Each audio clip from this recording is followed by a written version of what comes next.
dipersembahkan oleh Assalamualaikum warahmatullahi wabarakatuh. Alhamdulillahirabbil alamin wa bihi nasta'inu ala umurid dunya waddin. Wassalatu wassalamu ala Muhammadin khatamil anbiya'i wal mursalin wa ala alihi wa sahbihi ajmain, amma ba'd.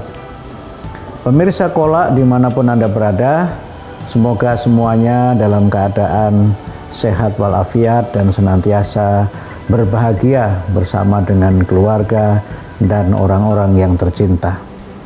Seperti biasa, kita buka sesi Kolak pada episode ini dengan pantun pembuka. Pagi-pagi makan ketoprak, jangan lupa baca bismillah. Jumpa lagi di acara Kolak, insya Allah ilmu bertambah. Pada episode kali ini kita akan membahas tentang persiapan Ramadan. Sering disebut dengan tarhib Ramadan. Tarhib Ramadan itu punya dua makna secara bahasa. Yang pertama, kita menyambut datangnya bulan suci Ramadan. Kemudian yang kedua, ini yang saya kira lebih penting, bagaimana kita menyambut Ramadan itu dengan penuh sukacita, dengan penuh rasa cinta, dan dengan bahagia. Karena itu maka sering kita mendengar ungkapan marhaban ya Ramadan, dan karena kita menyambutnya dengan gembira, maka sesuatu yang secara fisik mungkin kita berat menunaikannya itu akan bisa terasa ringan dan bisa kita jalani dengan penuh sukacita, karena di dalamnya terdapat hikmah, di dalamnya terdapat pahala yang luar biasa yang dijanjikan oleh Allah bagi siapa saja yang mengisi dan menunaikan ibadah Ramadan itu dengan penuh keimanan dan dengan segenap ketakwaan. Dalam tradisi masyarakat menyambut bulan suci Ramadan, kita sering mendengar di masyarakat tertentu ada namanya ruahan. Tradisi ini sebagian dilakukan oleh masyarakat Muslim di Jawa, yang biasanya tradisi ruahan itu dilakukan dalam 3 tradisi. Yang pertama, ruahan itu mereka laksanakan dalam bentuk kegiatan di mana mereka saling berbagi makanan. Saling berbagi makanan, berkunjung kepada sanak famili dan handai tolan. Kemudian yang kedua adalah melakukan namanya nyadran. Sebagian dari masyarakat Jawa, kaum muslimin itu melakukan nyadran pada bulan Sya'ban. Pada bulan Sya'ban mereka melakukan nyadran karena meyakini bahwa arwah orang-orang yang sudah meninggal itu akan kembali kepada keluarganya masing-masing. Karena itu maka di dalam tradisi masyarakat Jawa dan juga dalam hitungan kalender Jawa, bulan Sya'ban itu sering disebut dengan bulan ruah. Bulan ruah, yang ruah itu merupakan satu ekspresi yang berasal dari kata arwah, yang memang tadi berkaitan dengan bagaimana orang-orang Jawa punya keyakinan mengenai arwah dari saudara-saudara atau famili yang sudah meninggal itu akan kembali kepada keluarganya. Mereka melakukan nyadran dengan ziarah kubur, membersihkan makam, dan berbagai kegiatan yang lainnya. Nah, kemudian yang ketiga adalah bagaimana menyambut bulan Ramadan itu dengan berpuasa sunnah pada bulan Sya'ban. Kita memperbanyak puasa sunnah pada bulan Sya'ban ini sebagai warming up atau sebagai pemanasan untuk kita menyiapkan fisik, menyiapkan mental, menyiapkan iman memasuki datangnya bulan suci Ramadan. Inilah yang saya kira bisa kita temukan dalam tradisi masyarakat yang lain dalam bentuk dan ragam tradisi yang lainnya. Tentu saja tradisi-tradisi itu adalah bagian dari bagaimana masyarakat mengaktualisasikan ajaran Islam dalam bentuk dan cara yang bersifat kultural. Bersedekah tentu merupakan bagian dari ajaran agama, tetapi tentu saja kita tidak boleh memaksakan diri kalau memang secara ekonomi kita tidak mampu untuk melakukan itu. Bersedekah tidak harus bersifat resiprokal, ya timbal balik, di mana karena si A memberi, maka kita harus memberi dalam jumlah yang sama dengan cara yang sama. Tidak harus seperti itu. Semua tentu harus kita lakukan dengan cara yang voluntary, dengan cara yang sukacita.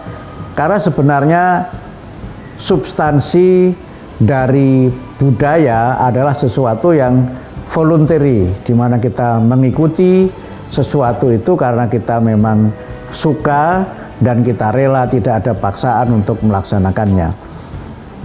Ziarah kubur tentu bagian dari ibadah di dalam Islam, karena Nabi sendiri memang juga memerintahkan kepada kita, kepada umatnya untuk ziarah kubur. Tentu saja ziarah kubur ini dimaksudkan untuk kita mengingat akan mati, bukan untuk mengkultuskan orang yang sudah meninggal dunia. Kemudian ziarah kubur itu kita mendoakan yang sudah mati, bukan meminta-minta kepada yang sudah mati. Ziarah kubur itu adalah bagian dari bagaimana kita ini tidak hanya mengingat mati, tetapi juga kemudian mengingat jasa-jasa orang-orang yang sudah mati. Karena itu ketika seseorang meninggal dunia, di antara yang kita lakukan adalah bagaimana kita ini menyampaikan kebaikan-kebaikannya, kemudian menutupi kekurangan-kekurangannya, dan kemudian kita membangun silaturahim dengan orang-orang yang semasa hidupnya memiliki hubungan baik dengan kita, dengan keluarga, dan juga dengan masyarakat pada umumnya. Bagaimana pembahasan dan bagaimana kita menyiapkan Ramadan pada tahun ini akan kita bahas pada segmen yang berikutnya. Pemirsa Kolak dimanapun Anda berada, kali ini memasuki segmen yang kedua, saya akan bacakan pantun yang dikirim oleh pemirsa. Pantun ini berbunyi, angin berhembus sangat pelan, makan kolak pakai daun pandan. Kepada kawan dan handai tolan, selamat datang di bulan Ramadan. Pemirsa yang akan berkirim pantun juga bisa nanti mengirimkannya ke TV-mu, dan pantun yang sesuai dengan tema kita akan saya bacakan di acara Kolak pada episode yang berikutnya. Memasuki bulan Ramadan, tadi saya sampaikan secara spiritual, secara agama kita melakukan warming up dengan melaksanakan ibadah. Ibadah puasa sunnah sangat dianjurkan.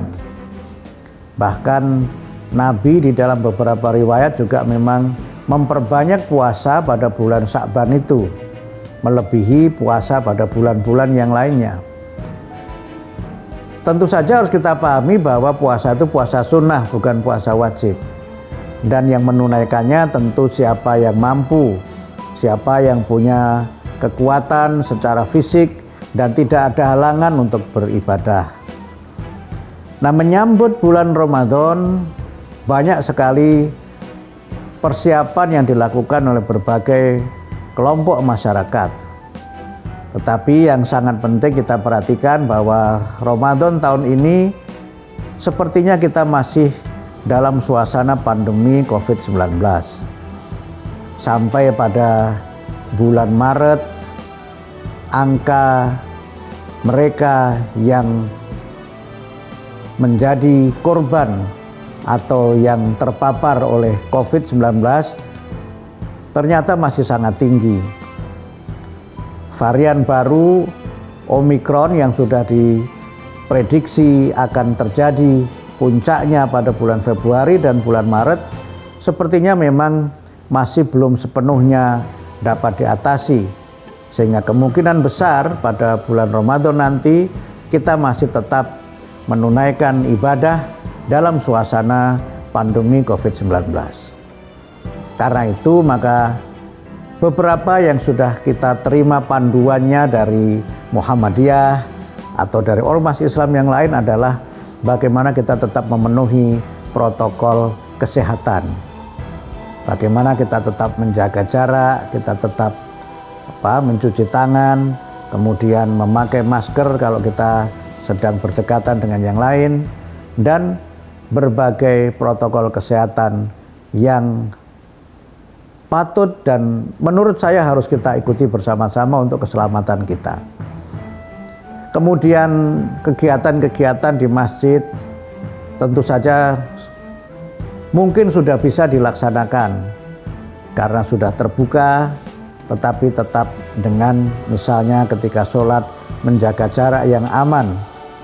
Walaupun tentu saja semuanya tetap harus kita laksanakan dan kita yakini bahwa amaliyah-amaliyah seperti itu bukanlah amaliyah yang bertentangan dengan agama, tapi justru bagian dari ajaran agama, di mana kita hendaknya tidak menimbulkan madharat bagi diri kita dan bagi orang yang lainnya. La dharara wala dhiror. Nah, janganlah kita ini menjadi orang yang mencelakai diri kita sendiri dan juga mencelakai orang-orang yang lainnya.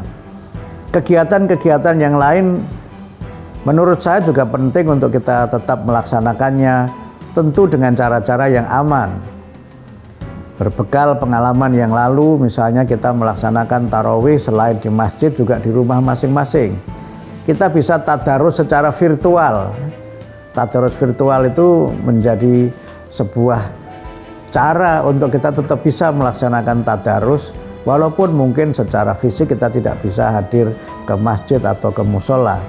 Karena substansi dari tadarus itu bukan berkumpulnya kita dengan orang lain, tetapi yang penting adalah bagaimana kita melakukan tilawatil Quran, di mana kita membaca Al-Quran, kita memahami Al-Quran itu, kemudian kita mengamalkannya dalam kehidupan kita sehari-hari dan mendakwahkannya kepada masyarakat secara luas. Itulah makna dari tilawatil Quran. Kemudian tadarus itu artinya kita belajar memperdalam Al-Quran. Tadarus itu dari kata darosa yang berarti belajar. Dari kata darosa dibentuk kata madrasah yang berarti sekolah, tempat di mana orang itu belajar menuntut ilmu.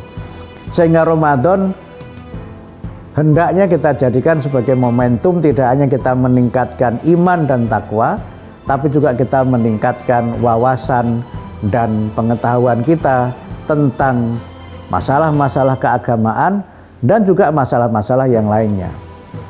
Jadi Ramadan itu tidak sekedar menjadi syahrus siyam, bulan di mana kita berpuasa, tapi juga menjadi syahrut tarbiyah, itu bulan pendidikan, di mana kita berusaha untuk melakukan kegiatan-kegiatan belajar, kegiatan-kegiatan yang dapat meningkatkan pengetahuan dan wawasan keagamaan kita.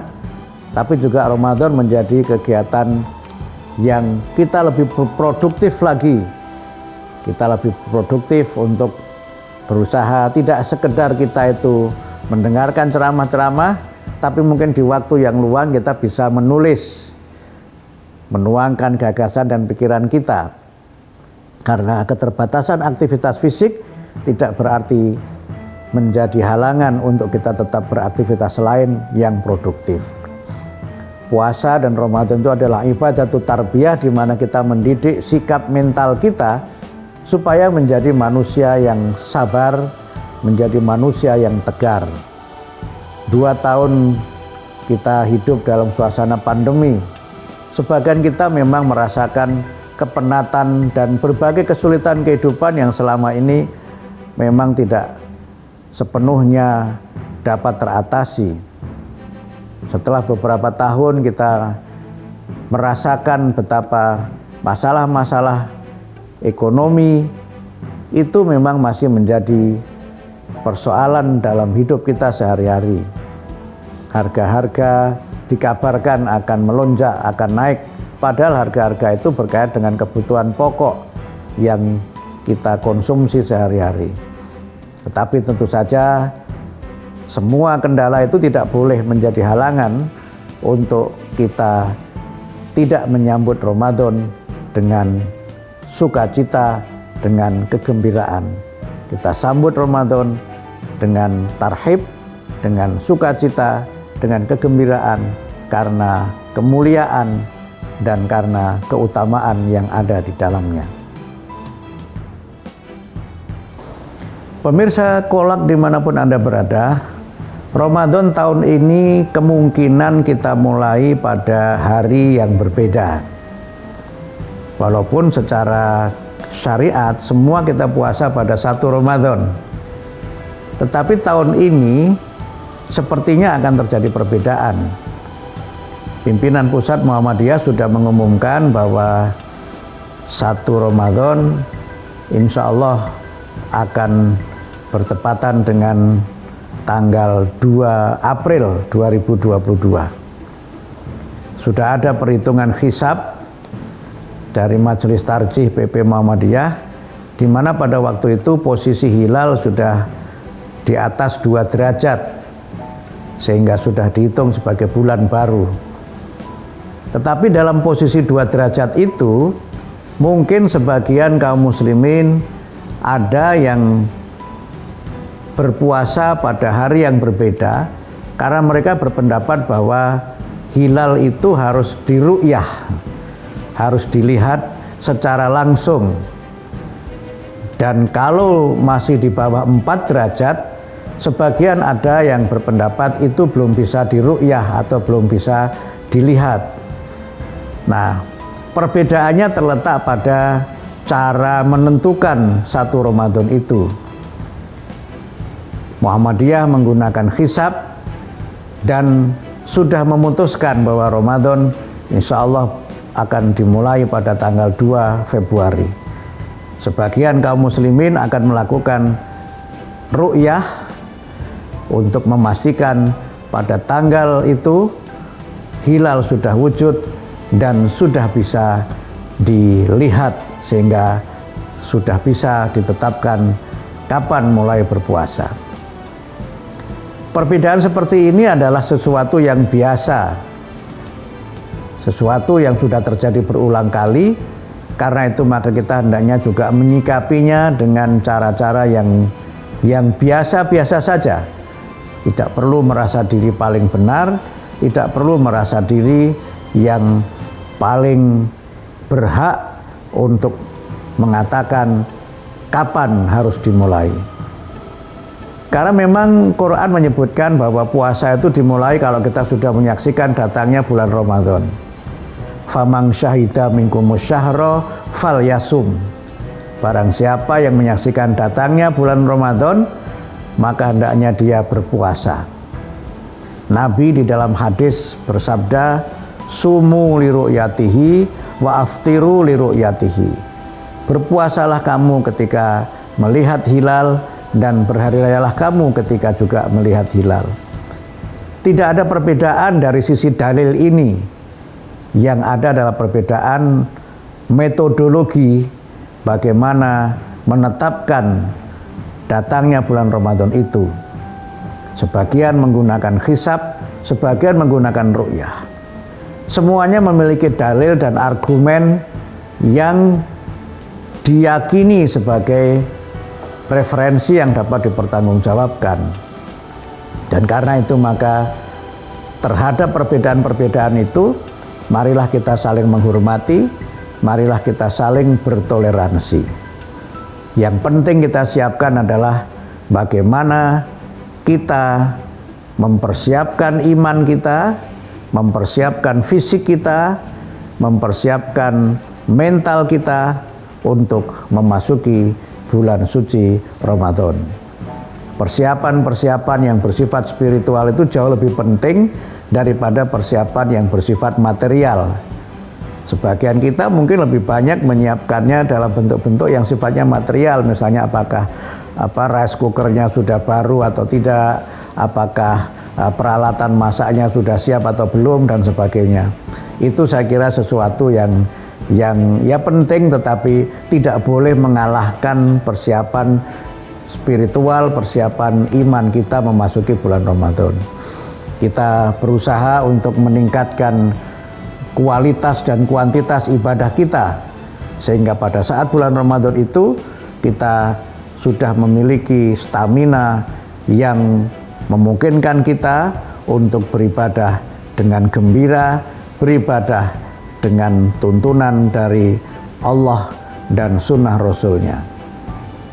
Ramadan kali ini adalah bulan di mana memang kita melihat banyak saudara-saudara kita yang berkekurangan secara ekonomi. Masih banyak yang kehilangan pekerjaan. Sehingga karena itu maka perlu kita jadikan bulan Ramadan sebagai syahrus shadaqah, atau bulan di mana kita memperbanyak sedekah. Nabi Muhammad memberikan kepada kita tuntunan agar kita senantiasa bersedekah. Dalam hadis disebutkan Nabi Muhammad adalah seorang yang sangat dermawan, dan kedermawanannya itu lebih meningkat lagi pada bulan Ramadan. Beliau banyak sekali bersedekah, saking seringnya bersedekah itu seakan-akan seperti angin yang berhembus. Membangun kesiapan mental itu juga bisa kita lakukan dengan cara memperbaiki relasi sosial kita. Kita berusaha untuk islah. Kalau sebelum Ramadan ada banyak persoalan, ada banyak ketegangan, mungkin juga ada permusuhan, maka marilah kita saling memaafkan, kita sucikan jiwa kita sucikan rohani kita dengan saling memaafkan. Tentu tidak ada tuntunan untuk kita harus saling memaafkan sebagaimana yang sering kali terjadi di masyarakat. Tetapi itu adalah bagian dari kita membersihkan jiwa kita, membersihkan rohani kita dari dosa-dosa yang timbul karena muamalah dalam kehidupan sehari-hari.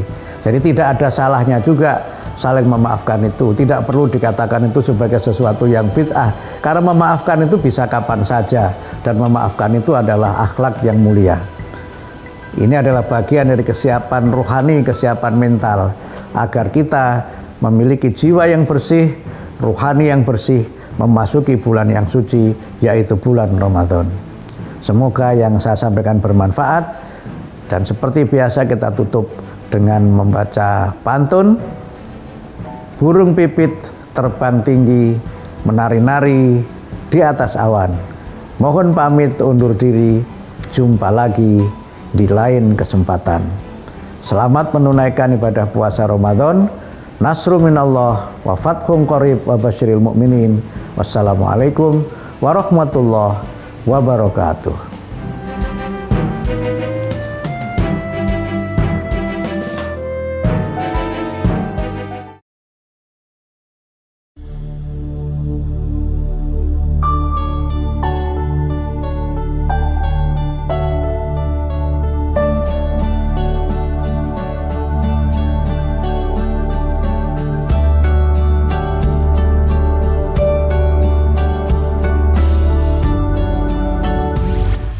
Assalamualaikum warahmatullahi wabarakatuh.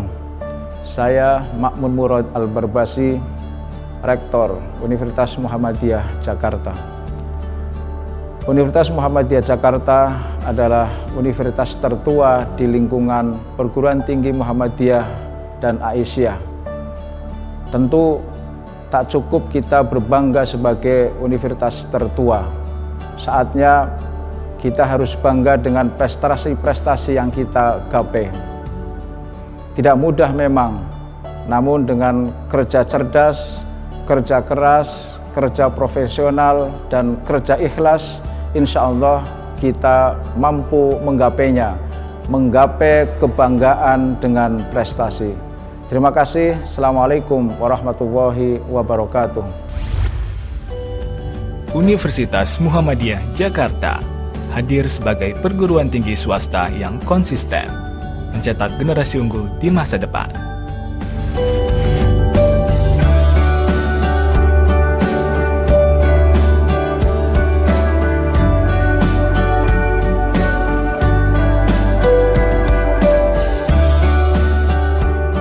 Didirikan sejak tahun 1955, Universitas Muhammadiyah Jakarta kini memiliki 10 fakultas dan 52 program studi.